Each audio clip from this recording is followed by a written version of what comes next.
नमस्कार विद्यार्थियों, वीकेजी फ्यूजन में आपका एक बार फिर स्वागत है। आज हम पार्ट 2 विलियन सॉल्यूशन हम पढ़ रहे थे, उसका 8वां टॉपिक लेकर के आए हैं और इसमें हम आज 2 टॉपिक मुख्य रूप से पढ़ेंगे, क्वथनांक में उन्नयन तथा हिमांक में अवनमन, जिसे हम एलिवेशन इन बॉइलिंग पॉइंट और डिप्रेशन इन फ्रीजिंग पॉइंट कहते हैं। सबसे पहले हम बात करते हैं क्वथनांक में उन्नयन की, जिसे एलिवेशन इन बॉइलिंग पॉइंट के नाम से भी जाना जाता है। इसके बारे में विस्तार से हम चर्चा करते हैं और सबसे पहले तो हम ये जानते हैं कि क्वथनांक किसे कहा जाता है। देखिए, सामान्य भाषा में हम क्वथनांक जब भी बात करते हैं तो हम बोलते हैं जिस ताप पर कोई भी द्रव उबलता है उस ताप को ही क्वथनांक कहा जाता है।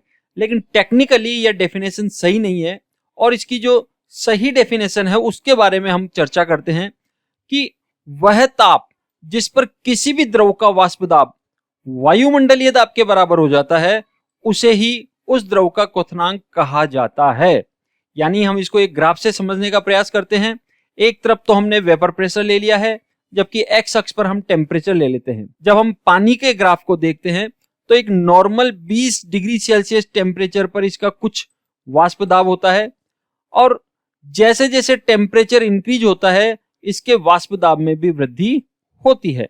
तो जैसा कि अपन ने पढ़ा है कि वह तापमान जिस पर किसी द्रव का वाष्प दाब एक वायुमंडल दाब के बराबर हो जाए, अर्थात इस जगह पर, इस बिंदु पर आकर के और जल का वाष्प दाब एक वायुमंडल दाब के बराबर हो जाता है, इस बिंदु पर जो भी टेम्परेचर है वही उस द्रव का क्वथनांक कहलाता है।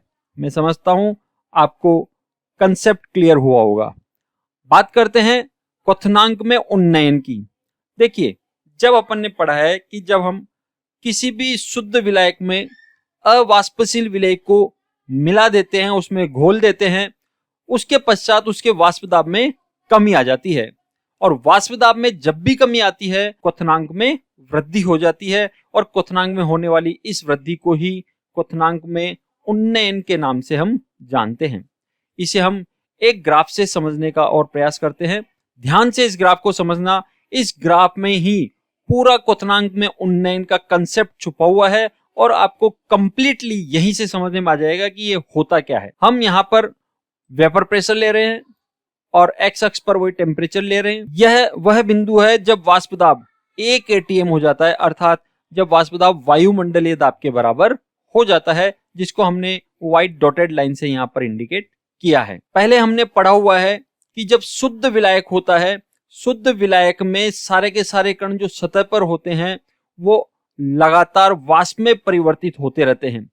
अब माना जब सामान्य टेम्परेचर 25 डिग्री सेल्सियस है तो इस 25 डिग्री सेल्सियस पर किसी द्रव, स्पेशली हम यहाँ पानी की बात कर लेते हैं, विलायक जो है उस विलायक का वाष्प दाब बिंदु ए पर उपस्थित है, यानी इतना वाष्प दाब इस जल के द्वारा यहाँ पर लग रहा है। फिर इसके बाद मैंने जैसे कि बताया आपको कि जब इसका वाष्प दाब यहाँ वायुमंडल दाब वाली लाइन में कहीं पर भी टच हो जाएगा तो उस समय जो ताप होगा वो उसका क्वथनांक कहलाएगा। लेकिन अभी इसका वाष्प दाब कम है। वाष्प दाब कम है तो हम इसको जब गर्म करते हैं, जब विलायक को गर्म किया जाता है, गर्म करने पर द्रव के कण है वो ऊर्जा पाते हैं, गतिज ऊर्जा उनको मिलती है और ज्यादा से ज्यादा वो वाष्प में बदलते हैं और ज्यादा वाष्प में बदलते हैं तो वाष्प दाब लगातार बढ़ता है। तो इस प्रकार से ग्राफ में हम देख सकते हैं कि विलायक का जो वाष्प दाब है वो लगातार बढ़ रहा है और बिंदु बी पर जाकर के वो 1 एटमॉस्फेरिक प्रेशर के बराबर हो जाता है और जिस बिंदु पर जाकर के ये एटमॉस्फेरिक प्रेशर के बराबर हो जाता है उस बिंदु पर जो भी टेम्परेचर होता है वही उसका क्वथनांक कहलाता है।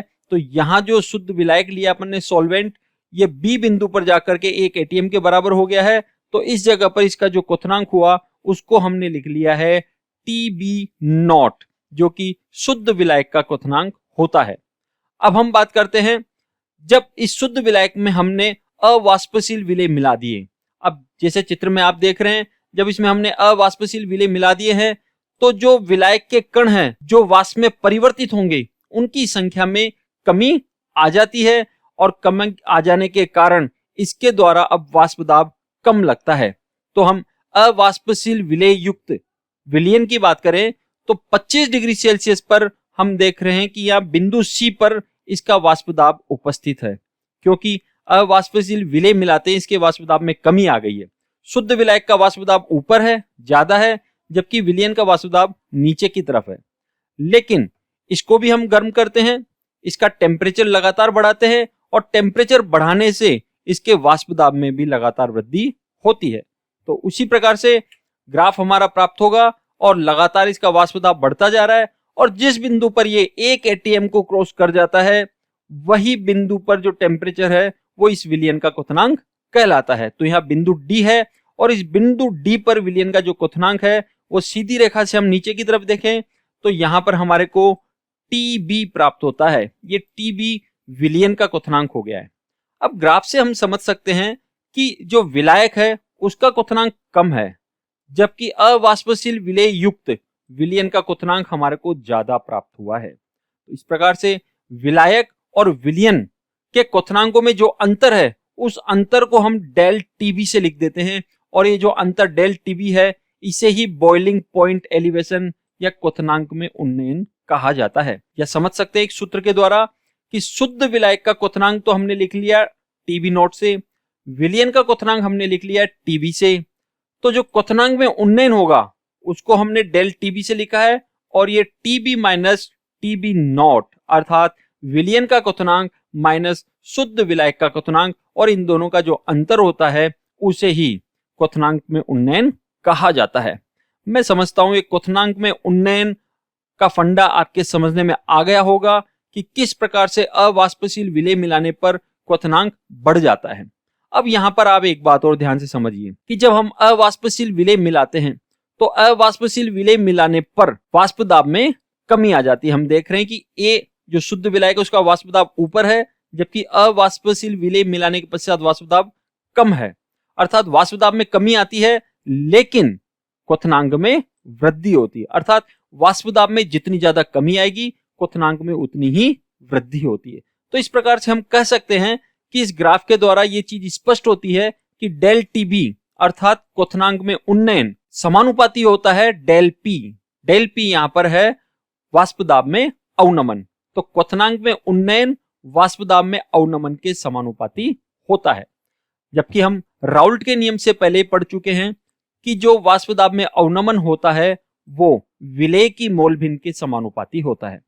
अब ये समानुपाती वाला चिन्ह कहां से आया, तो यहां पे हम देखें del P A upon P A naught अर्थात वाष्प दाब में अवनमन और शुद्ध विलायक का वाष्प दाब का जो अनुपात होता है उसे हम वाष्प दाब में आपेक्षिक अवनमन कहते हैं, अर्थात relative lowering of vapour pressure, जो कि विलेय की मोल भिन्न के बराबर हमारे को प्राप्त हुआ था।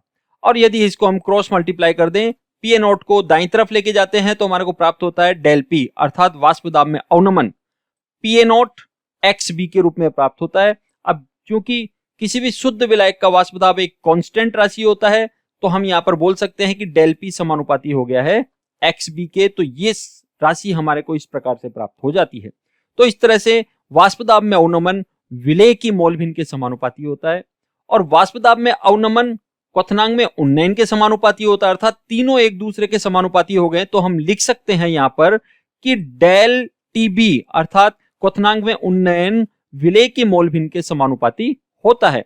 और जब भी समानुपाती का चिन्ह हटाते हैं, बराबर का चिन्ह लगाते हैं, तो एक कांस्टेंट यहां पर हमने लगाया है के, जिसको हम समानुपातिक स्थिरांक के नाम से जानते हैं।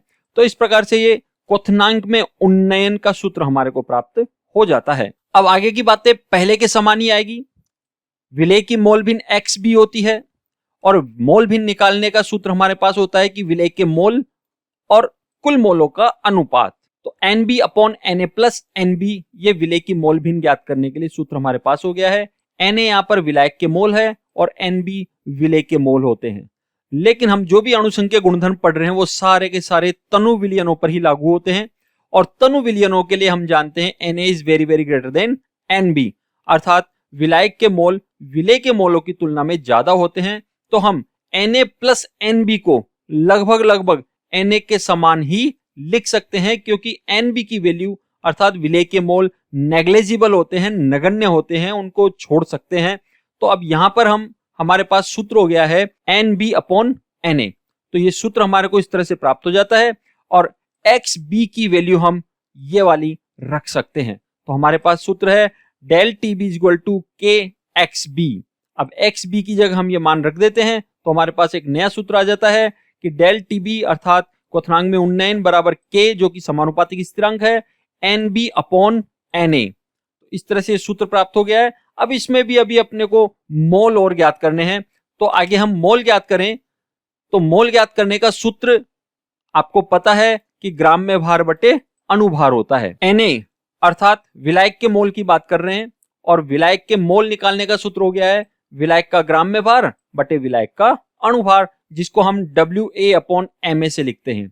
इसी प्रकार से NB अर्थात विलेय के मोल विलेय का ग्राम में भार बटे विलेय का अणुभार, जिसको हम WB अपॉन MB से यहां पर लिख रहे हैं। तो इस तरह से Na और NB दोनों के मान हमारे को प्राप्त हो गए हैं। तो अब ये सूत्र जो हमारा है कि क्वथनांक में उन्नयन अर्थात डेल टीबी इक्वल टू के एनबी अपॉन एनए, तो एनबी अपॉन एनए के मान हम यहां से रख देते हैं। तो हमारे को प्राप्त होता है K W B upon M B upon W A upon M A. ये मान हमने यहाँ पर एज इट इज रख दिया है। एम ए को ऊपर लेके जाते हैं तो हमारे पास सूत्र प्राप्त हो जाता है K W B upon M B into M A upon W A. तो ये सूत्र हमारे को प्राप्त हो जाता है। अब इसमें एक बात हम ध्यान रखें कि यहां पर जो Ma है, जिसे हम विलायक का अणुभार बोलते हैं, और K, ये दोनों स्थिरांक होते हैं। विलायक का अणुभार भी निश्चित होता है और K भी समानुपातिक स्थिरांक है। तो इन दोनों को हम एक साथ लिख सकते हैं और इन दोनों को एक नए स्थिरांक KB से हम यहां पर रिप्रेजेंट कर रहे हैं। यहां K गुणा Ma को हमने KB से लिख दिया है।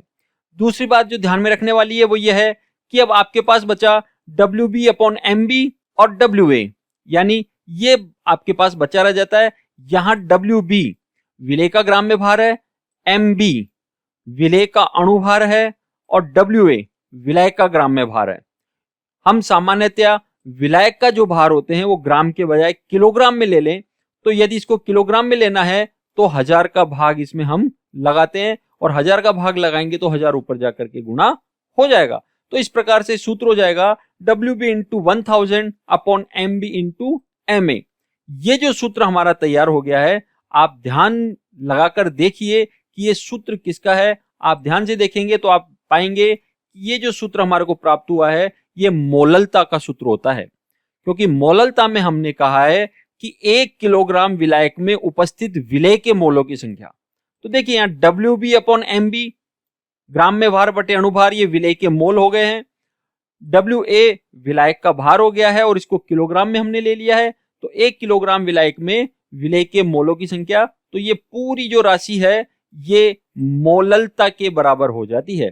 तो इस प्रकार से हमारे को जो सूत्र प्राप्त होता है वो प्राप्त हो जाएगा डेल टीबी इक्वल टू के बी एम। यहां पर डेल टीबी क्वथनांक में उन्नयन हो गया है, एम यहां मोललता प्राप्त हो गई हमारे को, और के बी एक नया स्थिरांक हमारे को यहां पर मिला है।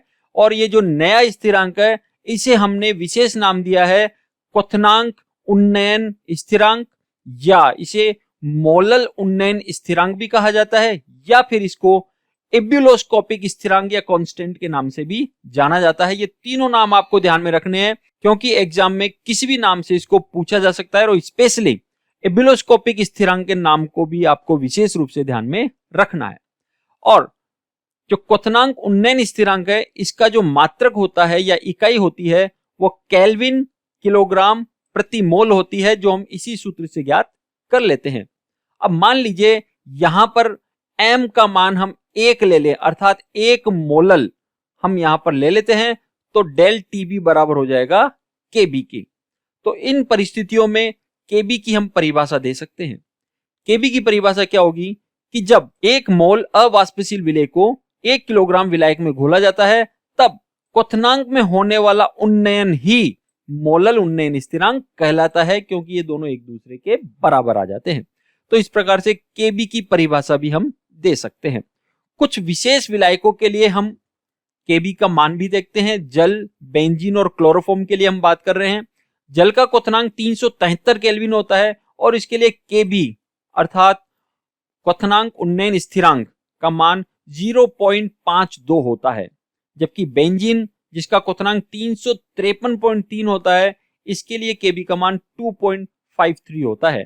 और इसी प्रकार से क्लोरोफॉर्म जिसका क्वथनांक 334.4 केल्विन होता है, इसके लिए Kb का मान 3.63 होता है।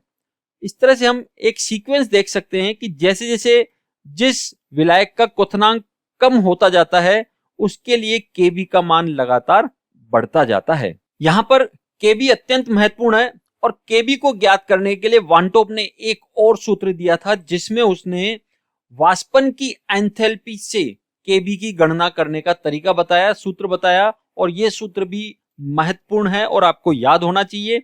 इसमें Kb बराबर Ma मतलब विलायक का अणुभार, R गैस स्थिरांक, Tb स्क्वायर यहां पर, और Tb यहां पर है विलायक का क्वथनांक, और डेल VAP यानी वेपोराइजेशन एंथैल्पी है, वाष्पन की एंथैल्पी इसको कहा जाता है, इसका मान है, और 1000 है।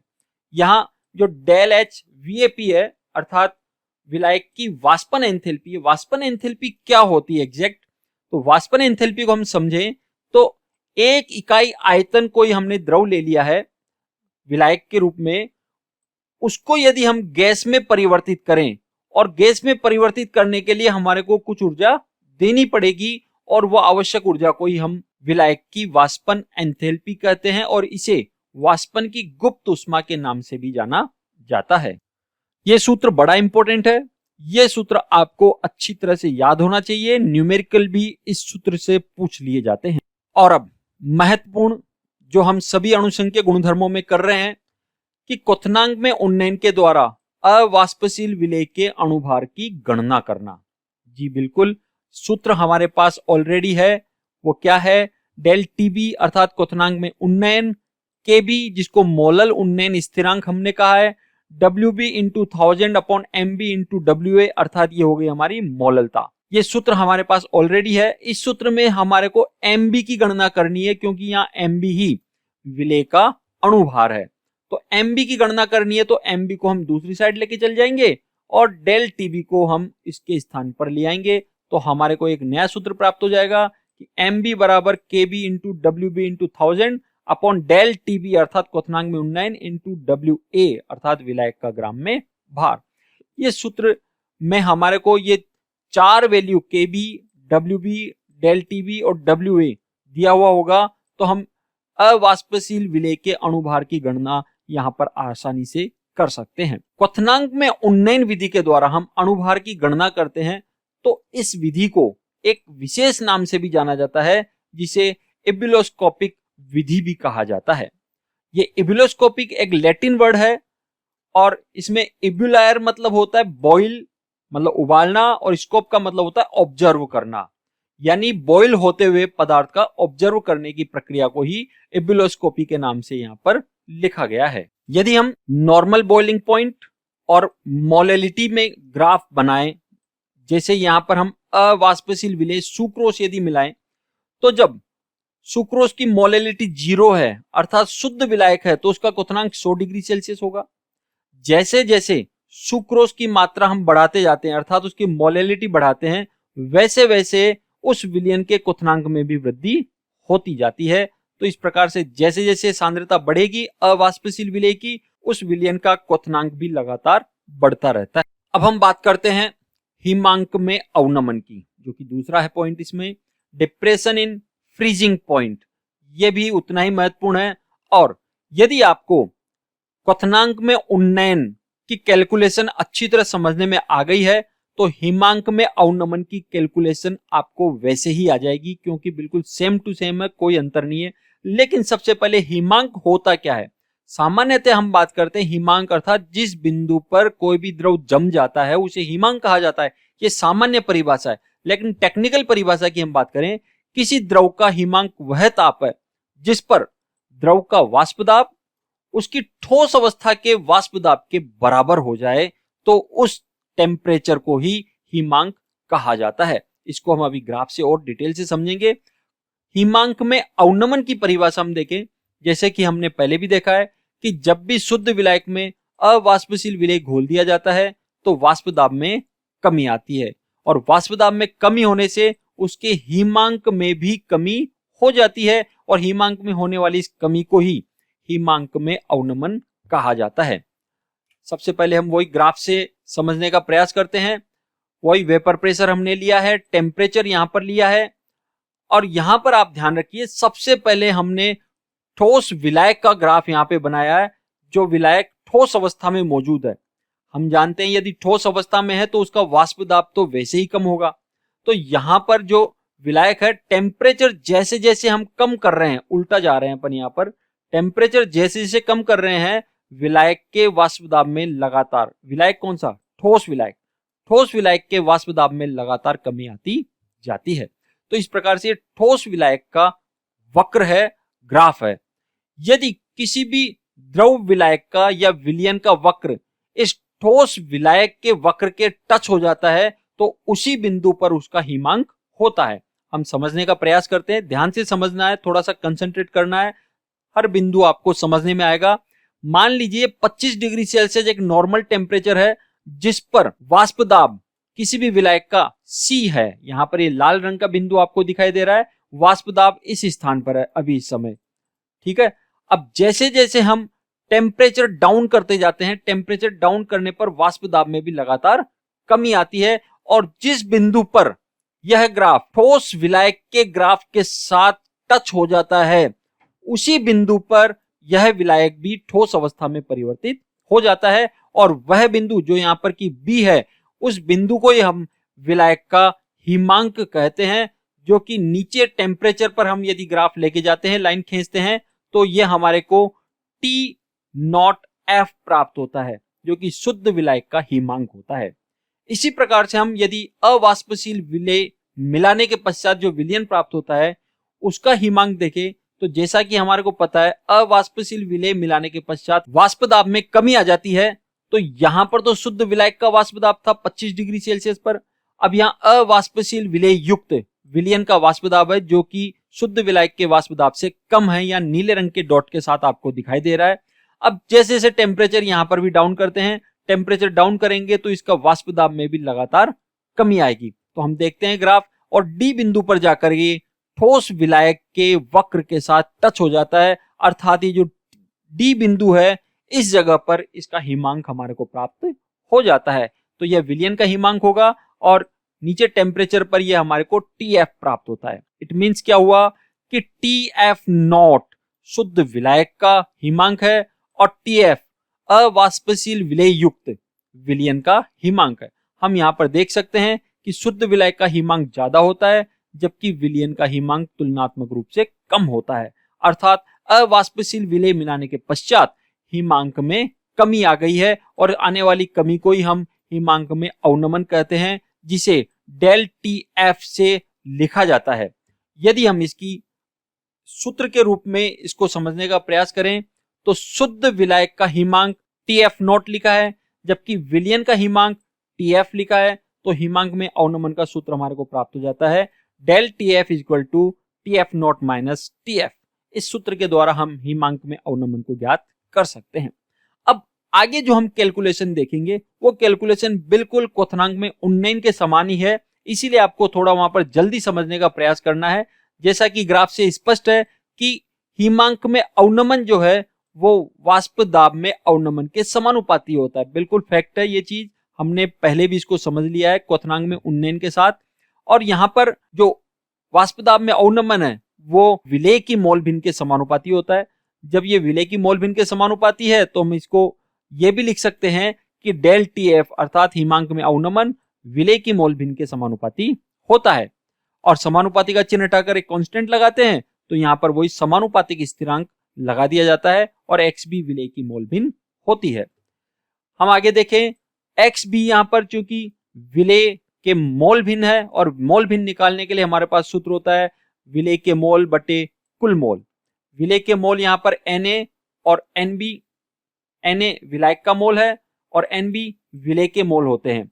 अब चूंकि विलयन तनु होता है, जैसा कि हम जानते हैं सारे के सारे अणुसंख्यक गुणधर्म तभी प्रदर्शित करेंगे जब विलयन तनु होता है, और तनु विलयनों के लिए वही Na is very very very greater then Nb, तो Na प्लस Nb को हम Na के रूप में भी लिख सकते हैं। तो हमारे पास सूत्र हो गया है XB बराबर Nb अपॉन Na। हम थोड़ा सा फास्ट चलेंगे क्योंकि वही चीज रिपीट हो रही है, कोई नई चीज यहाँ पर नहीं है। तो डेल TF अर्थात हिमांक में अवनमन हो जाता है बराबर KNB अपॉन Na के। अब NB और Na के मान भी हम देख लेते हैं, वही मोल ग्राम में भार बटे अणुभार। Na का मान WA अपॉन MA, NB का मान WB अपॉन MB। ये दोनों मान हम सूत्र में रख देते हैं यहाँ पर Na और NB का। तो रखने के बाद इसको सोल्व करते हैं तो हमारे पास उसी प्रकार से K बराबर WB upon MB into MA upon WA प्राप्त हो जाता है। अब यहाँ पर फिर उसी तरह से K और MA चूंकि विलायक का अणुभार है जो कि एक कांस्टेंट है और K भी एक कांस्टेंट, इन दोनों कांस्टेंट को मिलाकर एक नया कांस्टेंट हम यहाँ तैयार कर लेते हैं जिसको बोलते हैं KF। क्वथनांक में उन्नयन में हमने K भी बोला था, हिमांक में अवनमन में ये स्थिरांक हम यहाँ KF से लिख रहे हैं। और इसी प्रकार से यदि विलायक का ग्राम में भार को हम किलोग्राम में लिख दें तो 1000 से गुणा कर देंगे तो ये जो संख्या हमारे को प्राप्त हो जाएगी ये मोललता हमें प्राप्त हो जाती है। यानी हमारे पास सूत्र हो जाएगा डेल TF बराबर KF इंटू M।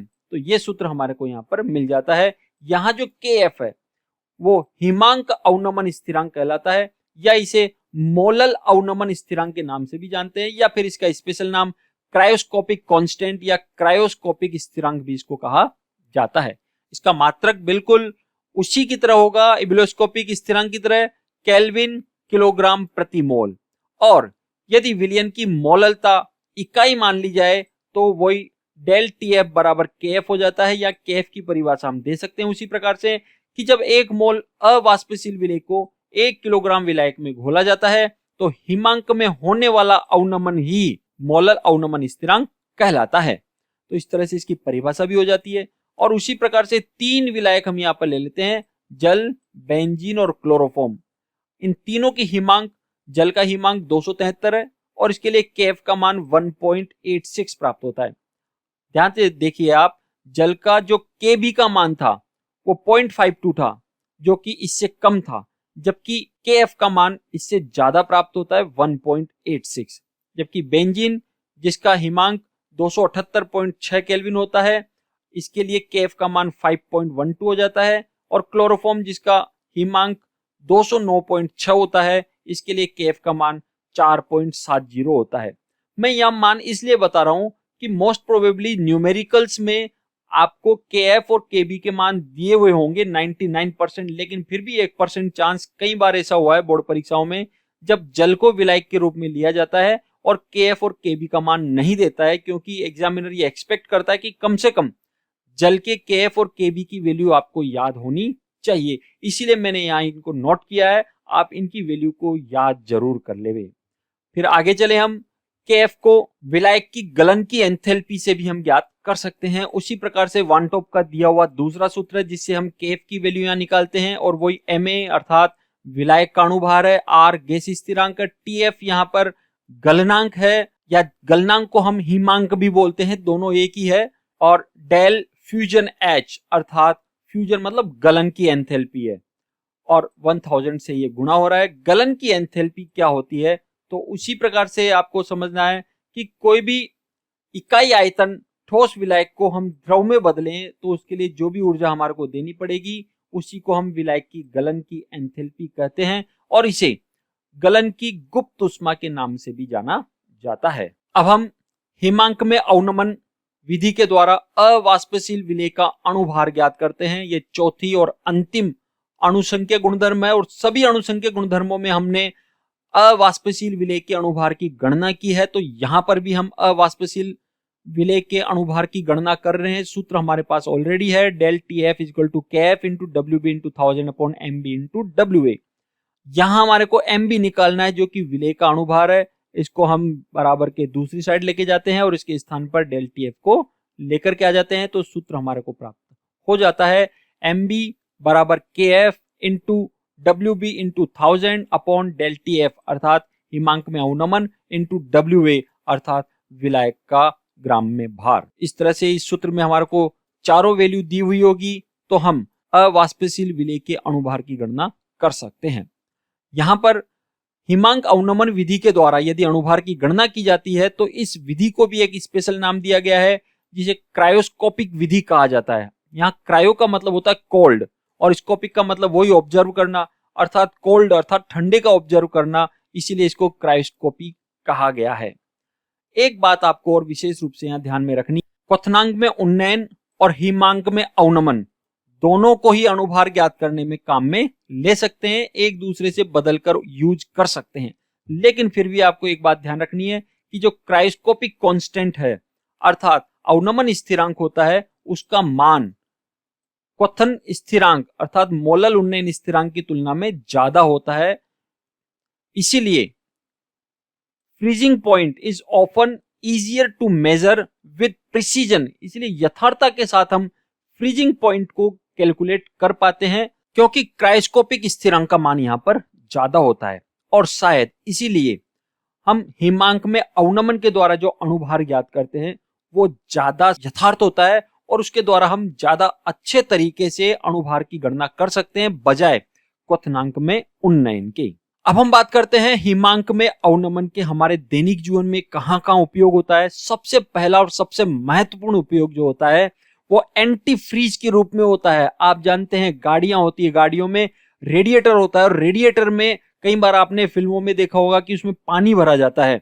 तो हमारे देश में तो पानी चल जाता है, लेकिन कई जो ठंडे देश होते हैं जहां टेम्परेचर -20 -30 रूस जैसे देशों में पहुंच जाते हैं, वहां पर सिंपल पानी नहीं भरा जा सकता है क्योंकि यहां पानी भरा जाएगा तो पानी तो 0 डिग्री सेल्सियस पर ही जम जाता है और फैल जाता है, तो रेडिएटर को खराब कर सकता है, उसको तोड़ सकता है।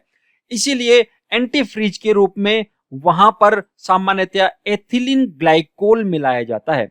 एथिलीन ग्लाइकोल मिलाने से हिमांक में अवनमन हो जाता है अर्थात जो विलयन है वो 0 डिग्री सेल्सियस पर न जम के और कम टेम्परेचर पर जमता है और कई बार -40 डिग्री सेल्सियस टेम्परेचर तक भी ये द्रव रूप में ही रहता है। इसीलिए रूस जैसे देशों में जहां -30-35 डिग्री सेल्सियस टेम्परेचर सामान्य बात है, वहां पर इनका उपयोग अत्यधिक मात्रा में किया जाता है जिससे इंजन भी ठंडा रहे और रेडिएटर भी खराब ना हो। और एंटी फ्रीज के रूप में मुख्यतया एथिलीन ग्लाइकोल का उपयोग हम करते हैं। इसके बाद हम बात करते हैं, आपने ये जरूर खाई होगी मटके में की कुल्फी और ये आपको देख करके बड़े मुंह में पानी आ रहा होगा।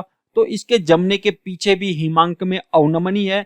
आप जानते हैं मटके में खूब सारी बर्फ डाल देते हैं और बर्फ में नमक भी डाला जाता है और आइसक्रीम को डिब्बियों में बंद कर करके और इन मटकियों में डाल दिया जाता है।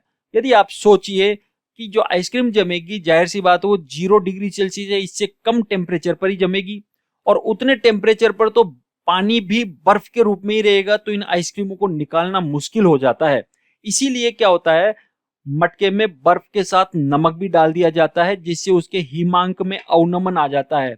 जैसे एक साधारण उदाहरण के रूप में हम देखें, हम साधारण नमक इस मटके में डाल देते हैं तो साधारण नमक डालने से जो पानी पहले 0 डिग्री सेल्सियस पर जम रहा था, अब वही पानी मान लीजिए -15 डिग्री सेल्सियस पर जमता है।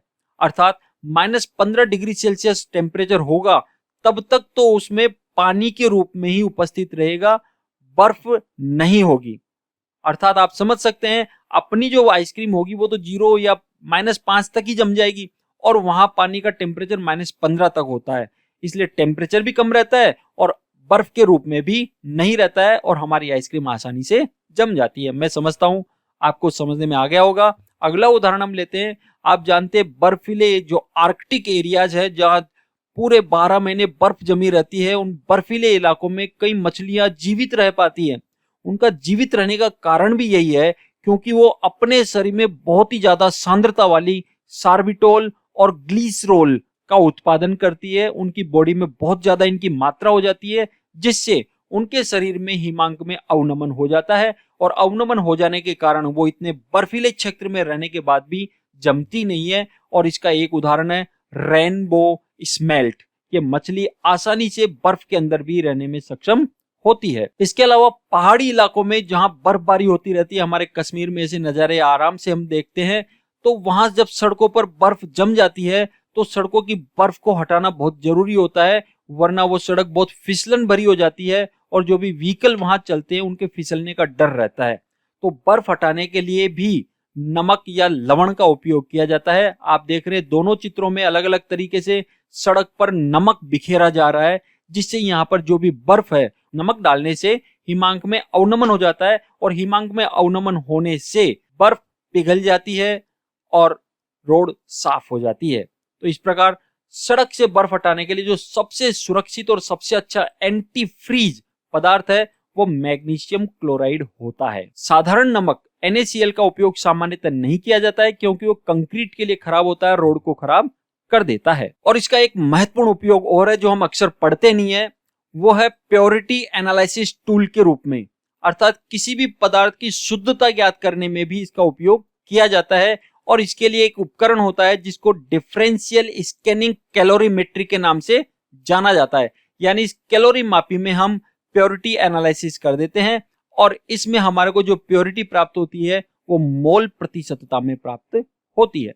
तो इस तरह से ये दो अणुसंख्यक गुणधर्म क्वथनांक में उन्नयन और हिमांक में अवनमन समाप्त होते हैं। उम्मीद करता हूं आपको समझने में आया होगा और आगे भी आपसे उम्मीद करता रहूंगा कि आप हमेशा साथ देते रहे